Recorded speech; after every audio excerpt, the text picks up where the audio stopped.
رمضان المبارک کا مہینہ آنے والا ہے۔ 1400 سال پہلے قرآن کی یہ آیت نازل ہوئی، یا ایھا الذین آمنوا کتب علیکم الصیام کما کتب علی الذین من قبلکم لعلکم تتقون۔ اے ایمان والو، تم پر روزے فرض کیے گئے جیسا کہ تم سے پہلی امتوں پر فرض کیے گئے تھے، تاکہ تمہارے اندر تقوی پیدا ہو جائے۔ یہ آیت نازل ہوئی اور صحابہ کرام نے رمضان کے روزے رکھنا شروع کیے۔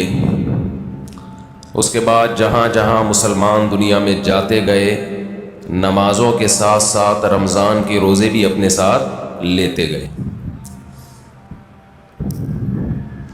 اور آج پوری دنیا میں جب رمضان شروع ہوتا ہے تو کروڑوں لوگ روزہ رکھتے ہیں۔ اس روزے میں جسمانی حکمتیں بھی اللہ نے رکھیں اور روحانی حکمتیں بھی اللہ تعالیٰ نے رکھیں۔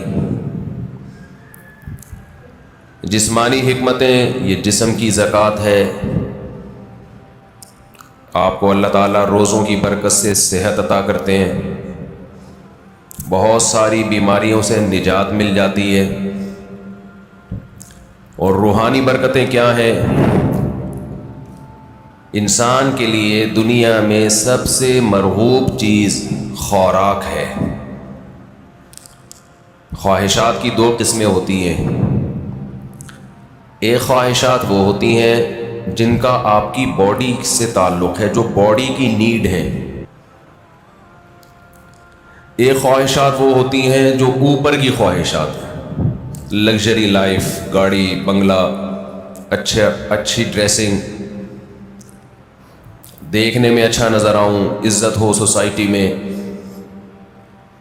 دولت ہو میرے پاس۔ یہ جو پہلی قسم کی خواہشات ہیں نا، جو آپ کی باڈی کی نیڈ ہے، یہ بہت ڈینجرس ہوتی ہیں۔ یہ 3 قسم کی خواہشات ہیں، ایک کھانے کی خواہش، پینے کی خواہش، اور ایک جنسی خواہش جسے کہا جاتا ہے، مرد اور عورت کی ایک دوسرے کی طرف اٹریکشن۔ یہ تینوں قسم کی خواہشات ہماری باڈی کی ریکوائرمنٹ ہے، یہ جسم کی چاہت ہوتی ہے۔ یہ خواہشات پوری نہ ہو تو ہماری باڈی متاثر ہونا شروع ہو جاتی ہے۔ اچھا، کچھ خواہشات ہوتی تو باڈی کی ہیں، وہ نیچرل نہیں ہیں۔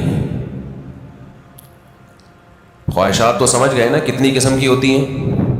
2 قسم کی نا، ایک باڈی کی ریکوائرمنٹ، باڈی کی نیڈ، اور ایک باڈی کی نیڈ نہیں ہے، یعنی جسم کا تقاضا نہیں ہے، بلکہ وہ ہماری جسم سے ہٹ کے خواہشات ہوتی ہیں۔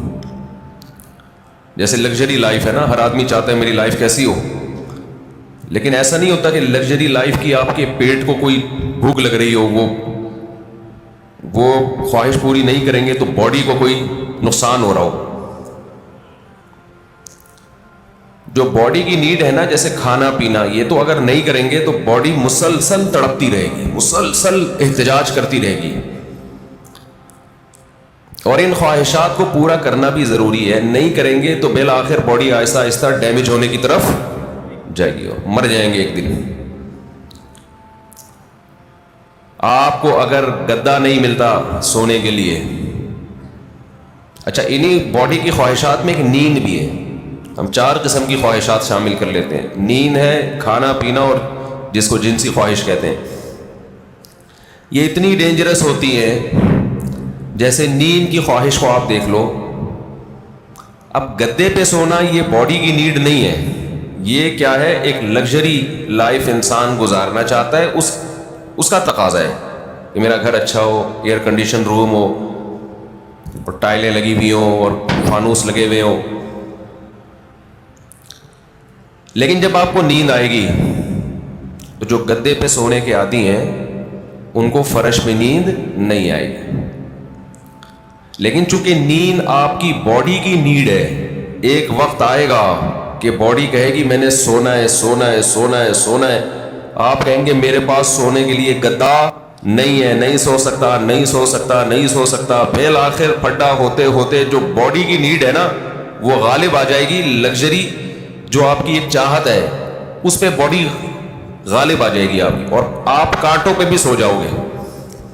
جس کو نیند نہ آتی ہو نا اس کو جاگنے دو, بول تو نہیں سوئے گا, دیکھو اس کا باپ بھی سوئے گا پھر. کیونکہ یہ خواہشات دماغ پر مسلط ہو جاتی ہیں, کیونکہ ضرورت ہے, نہیں تو مرے گا. نہیں سوئے گا تو کیا ہوگا؟ ایک ہفتہ کھائے پیے بغیر انسان زندہ رہ سکتا ہے, میڈیکل سائنس کہتی ہے. ایک ہفتہ سوئے بغیر زندہ نہیں رہ سکتے. اس لیے یہ اللہ مسلط کر دیتے ہیں کہ تیرا باپ بھی سوئے گا. تبھی آپ نے دیکھا ہوگا ڈرائیونگ کے دوران ڈرائیور سو جاتا ہے, حالانکہ اس کا سونے کا بالکل موڈ نہیں ہوتا, اور ایسا سوتا ہے کہ اپنے ساتھ سارے پیسنجر کو بھی ہمیشہ کے لیے سلا دیتا ہے. تو یہ چیزیں اللہ نے مسلط کی ہوئی, بھائی یہ تمہاری خواہش بھی نہیں ہے. ورنہ بڑے لوگ کہتے ہیں ہمارے پاس ٹائم نہیں ہے, اگلے مہینے ہم سوئیں گے, اس دفعہ ہمیں آفس کا بزنس کا کام ہے بہت. تو یہ جو جسمانی خواہشات ہیں نا, جسمانی خواہشات, ان سے ہاتھ کھینچنا آسان کام نہیں, کیونکہ باڈی کو ضرورت ہے. تو باڈی ہماری مسلسل ڈسٹرب ہوتی رہتی ہے. اب آپ کو جب بھوک لگ رہی ہے تو باڈی کیا کہے گی؟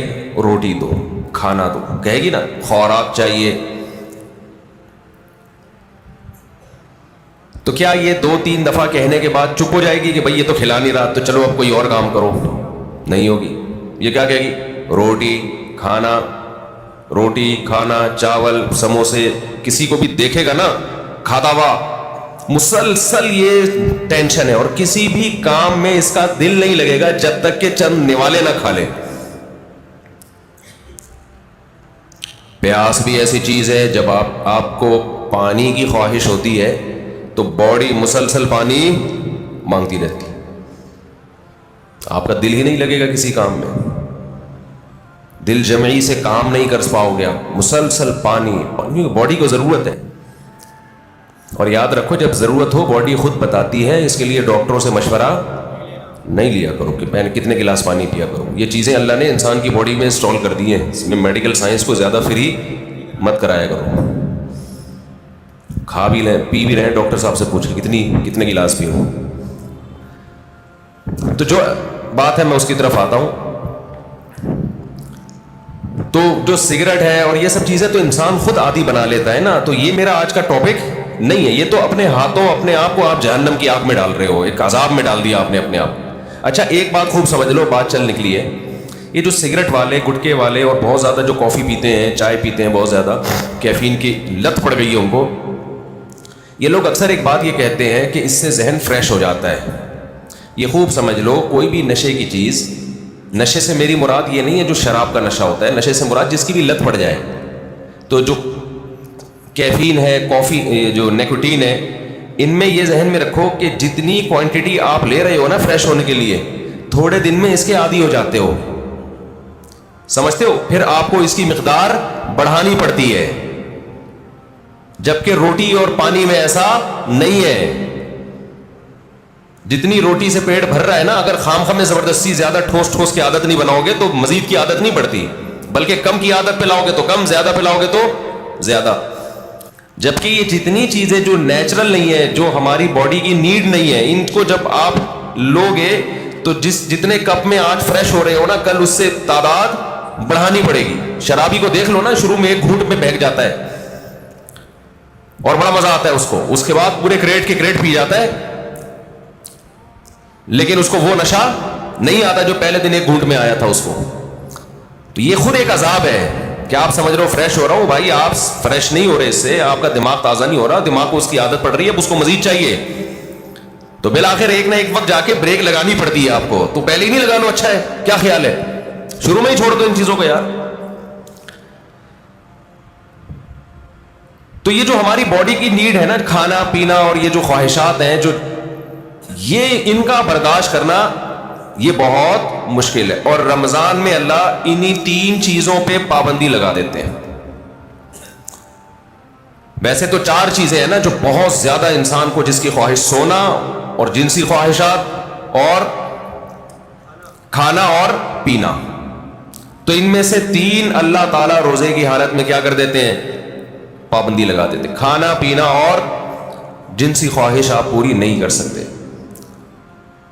سونے پر اللہ پابندی نہیں لگاتے، یہ اللہ کی رحمت ہے. اللہ چاہتے تو رمضان میں سونے پر بھی پابندی لگا دیتے، لیکن ما جعل علیکم فی الدین من حرج، قرآن کہتا ہے ہم نے دین میں تنگی نہیں رکھی. ایسا دین بتایا جو ہر دور میں ہر انسان کے لیے سوٹیبل ہو، اس کے لیے اس پر عمل کرنا ممکن. نیند کا سیٹ اپ، اس میں زیادہ پریشانی ہو جاتی ہے اور عین ممکن ہے صحت کو نقصان ہونا بھی شروع ہو جاتا. تو رمضان کا مقصد لوگوں کی صحتوں کو نقصان پہنچانا نہیں ہے، لوگوں میں خواہشات پہ کنٹرول کرنے کا جذبہ پیدا کرنا ہے. اور ویسے بھی حکمت کی بات کیا ہے کہ اللہ اگر نیند پہ پابندی لگا دیتے نا، نیند پہ، تو کیا ہوتا؟ لوگ مغرب کے بعد سوتے ہیں، وہ فجر میں اٹھتے ہیں. کیا خیال ہے؟ تو نیند ڈبل کر رہے ہوتے، اس کا کوئی فائدہ نہیں تھا. یعنی نیند ایسی چیز ہے نا، جب آپ پہ مسلط ہوتی ہے تو آپ کے لیے اس کو روکنا ممکن نہیں رہتا. اب دن کے ٹائم میں نیند آتی ہے، آپ لازماً آنکھ لگ رہی ہوتی ہے، آپ کہیں بھی بیٹھے ہوتے آنکھ لگ جاتی ہے آپ. یا پھر لوگ کیا کرتے، اتنی لمبی لمبی راتوں کو نیند لے لیتے، تو جو مقصد ہے وہ حاصل نہیں ہوتا. کھانے میں بھی ایسے ہی کرتے ہیں لوگ. بھائی انہوں نے کہا کہ بھائی صبح صادق سے لے کے مغرب تک کھانے پر پابندی ہے، تو مغرب سے کھانا شروع کرو، سحری تک نان اسٹاپ، اور کھاتے ہیں. الحمدللہ پاکستانی قوم غربت مہنگائی میں بھی دبا کے پھوڑنا پھاڑنا لگا ہوا ہے.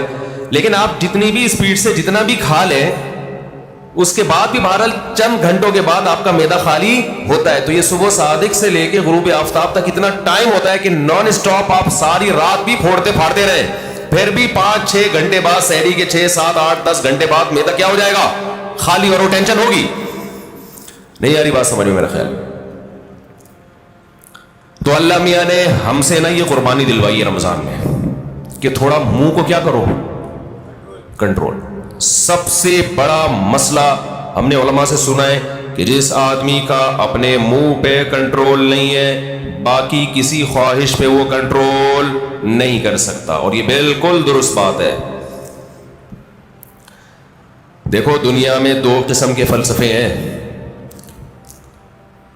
اس پر تو غیر مسلم اور مسلم سب کا اتفاق ہے کہ انسانیت کو کامیابی کی طرف لے جانا چاہیے، ہے یا نہیں؟ بھائی امریکہ بھی یہی بات کرتا ہے، انسان کو کس طرف لے کے جاؤ؟ کامیابی. جاپان والے بھی کہتے ہیں بھائی ایک سکسیسفل نیشن بننا چاہیے ہمیں، کامیاب بننا چاہیے ہمیں. اور اسلام بھی یہی کہتا ہے. لیکن غیر مسلموں کے ہاں کامیابی نام ہے خواہشات کے پورا ہونے کا. آپ کی تمام خواہشات پوری ہو رہی ہیں تو آپ ایک کامیاب انسان. سمجھتے ہو کہ نہیں سمجھتے ہو؟ اگر آپ کی ہر خواہش پوری ہو رہی ہے تو آپ کیا ہیں؟ کامیاب. لیکن اسلام کیا کرتا ہے؟ آپ کی جگہ جگہ خواہشات پہ پابندیاں لگا رہا ہوتا ہے. جگہ جگہ آپ کی خواہشات پہ کیا لگاتا ہے؟ پابندیاں. یہ نہیں کرنا، یہ نہیں کرنا، یہ لیگل ہے، یہ انلیگل ہے. بہت ساری اور بڑی خطرناک قسم کی پابندیاں بھی لگا دیتا ہے اسلام، جس کا غیر مسلم تصور ہی نہیں کر سکتے کہ ان سے بچیں ہم.